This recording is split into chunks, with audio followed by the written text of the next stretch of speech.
So would you rather have the SR22 or the SR22T? We researched it over the weekend and realized that the naturally aspirated SR22 does far more of the mission than people think. And for 99.9% of pilots, it's already enough airplane. Because when you start with the basic picture, the normally aspirated SR22 is happiest living between about 6,000 and 12,000 feet. Down there, it's already a legit traveling machine. You're seeing mid-170s knots at normal cruise, mid-teens fuel flow. It climbs fine, hauls a family in bags, and the engine management is as simply as setting manifold pressure and RPM, lean it, keep an eye on cylinder head temperature, and go live your life. The SR22T bolts a turbo and a bunch of hot plumbing onto essentially the same airframe. What changes is how much power you can still make as you climb, and, behind the scenes, how much extra heat and complexity you've signed up for. That T is basically altitude and options, and you pay for those options in fuel, useful load, maintenance, and mental bandwidth. A lot of the confusion starts with how people think about percent power. Everyone throws around, I cruise at 65%, or I like 75%.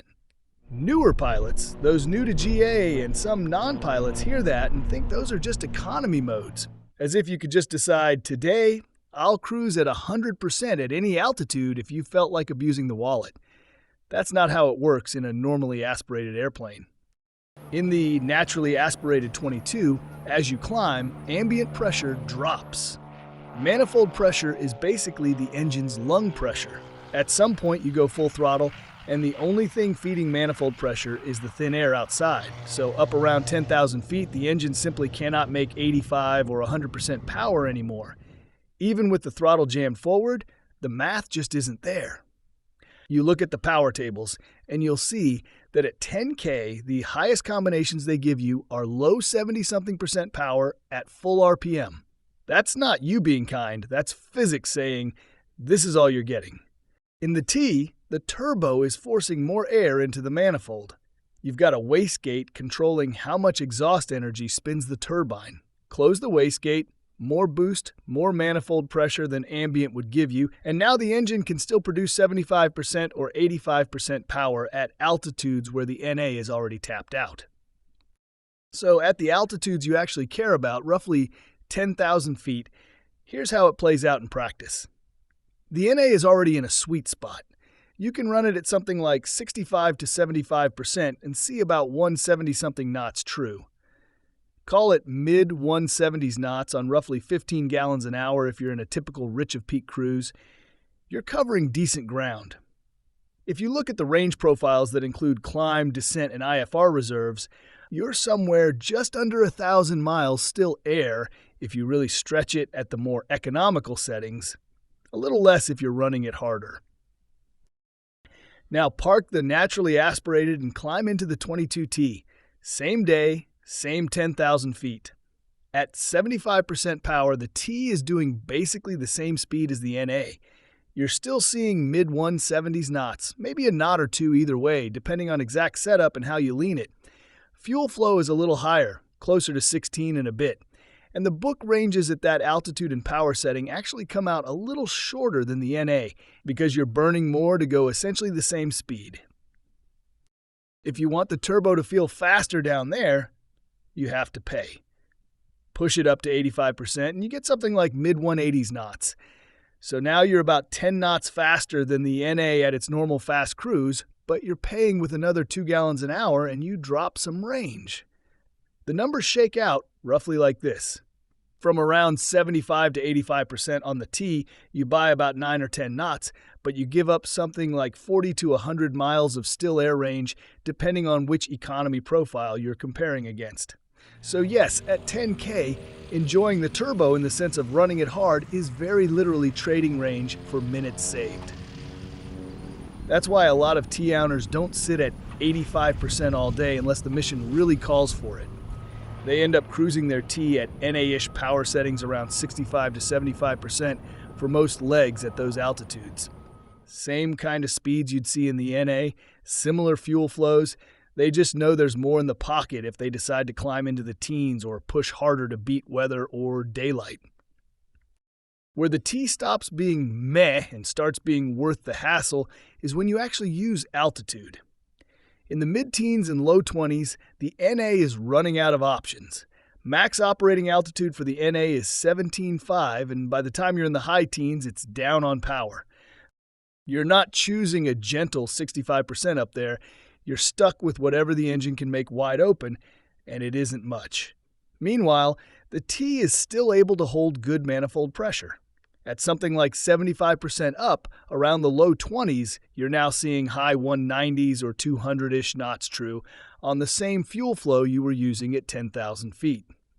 The true airspeed goes up, drag characteristics change, and your miles per gallon can actually improve compared to beating around lower. If you're the kind of pilot who's going to take oxygen seriously and actually file for the flight levels on a regular basis, the T starts to make a lot more sense. But if you're only going to pull it up there a couple of times a year, it doesn't. Now, from a workload point of view, a turbocharged 550 isn't something exotic, but it does ask a bit more of you. In the NA, power management is pretty forgiving. You set manifold pressure and RPM, lean however you like, stay inside your cylinder head temperature comfort zone, and that's about it. Above 10,000 feet, percent power quietly falls away on its own as the engine runs out of air, so you're mechanically limited before you get abusive. In the T, you can hurt it if you're a bit ham-fisted and inattentive. You can overboost if you just ram the throttle forward and don't pay attention to what the manifold pressure is actually doing on a hot day or at certain altitudes. The system has overboost protection, but if something's misrigged and you don't pay attention, you can still abuse the engine. The whole hot side is working harder. Exhaust, turbo, wastegate, intercoolers, clamps, all those bits live in a nastier environment. So as a T-pilot, you're more religious about watching manifold pressure on takeoff and climb, keeping cylinder head temperature under control with mixture, airspeed, and being smart about power changes, and thinking about how you descend. You don't want long, high RPM, almost idle descents that shock the engine. You might keep some power in, descend a little shallower, or bring it down in steps to keep the temperatures behaving. Let's talk weight, because that's where families feel the turbo tax quickly. On paper, the T usually gives up roughly 90 pounds of useful load to the straight 22 if you compare like-for-like generations and equipment. It's not a huge number on a spec sheet, but it's exactly the number that bites you when you start putting adults and suitcases in the cabin. On the later generation 22s, usable fuel in both is in the low 90s of gallons, call it about 552 pounds. Take the typical useful load of an NA, around 1,330 pounds, throw full fuel in it, you've got about 770-something pounds left for people and bags. That's 4 average-ish adults at 180 pounds each, 720 pounds total, and you still have around 50 pounds for bags. It's tight, but it works if the average adult actually weighed 180 pounds. Do the same math in the T.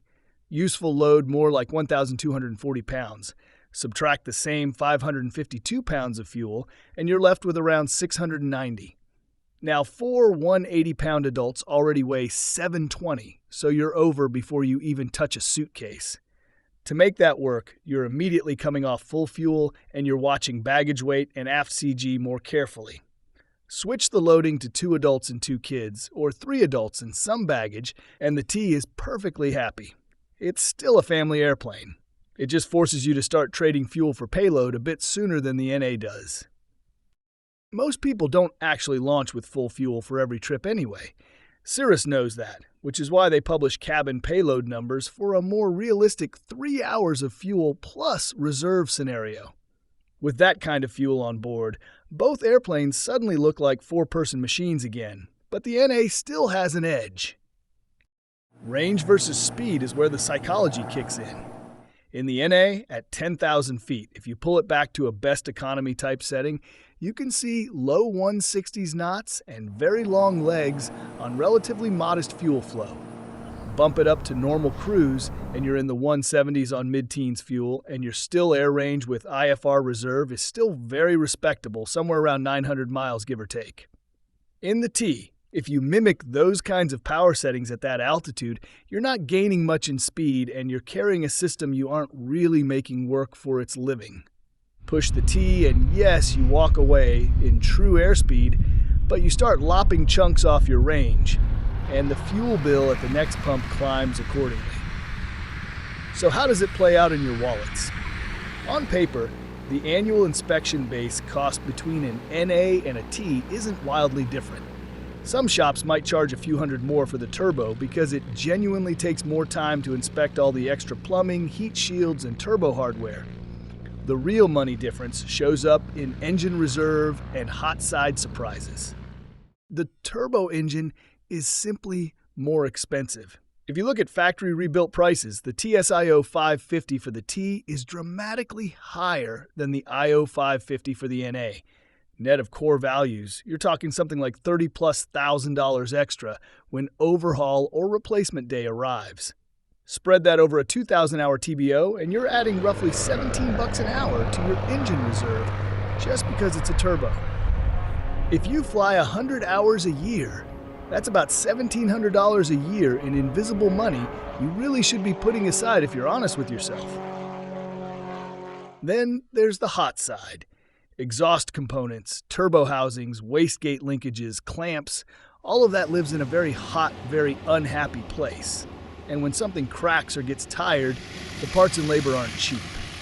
You might sail through a couple of annuals with only a small premium over an NA, and then one year you get a note in the squawk list about an exhaust crack or a turbo-related issue, and suddenly that annual is a multi-$1,000 experience. That isn't a guaranteed pain every year, but it's a real pattern in turbo ownership. So when you put it all together and strip the marketing out, the choice looks like this. The straight SR22 is the airplane for a pilot who's genuinely going to spend most of their life around 8,000 to 10,000 feet, flying trips in the 200 to 500 mile band, sometimes longer, with a family and bags, without much interest in wearing a cannula and chasing flight level 200. It's plenty fast, it has a bit more payload, it's simpler to run, cheaper to overhaul, easier on annuals, and less likely to hand you a big bill because a hot side component had a bad year. The 22T is for the pilot who actually plans to use altitude as a tool. Someone who looks at flight plans and thinks, I want to be up in the teens and low 20s most days. Someone who deals with high or hot fields or terrain, or wants to routinely go long legs where tailwinds and smooth air up high actually matter. That pilot is willing to watch manifold pressure and temps like a religion. Be a bit more deliberate about power management, accept the higher engine reserve, accept the occasional ugly bill, and sacrifice some payload because in return, they get the ability to run 190+ knots true at flight level 200 while the naturally aspirated guys are still slogging along down low. So that's it for today's video. Don't forget to like, subscribe, and ring that notification bell. It goes a long way for us.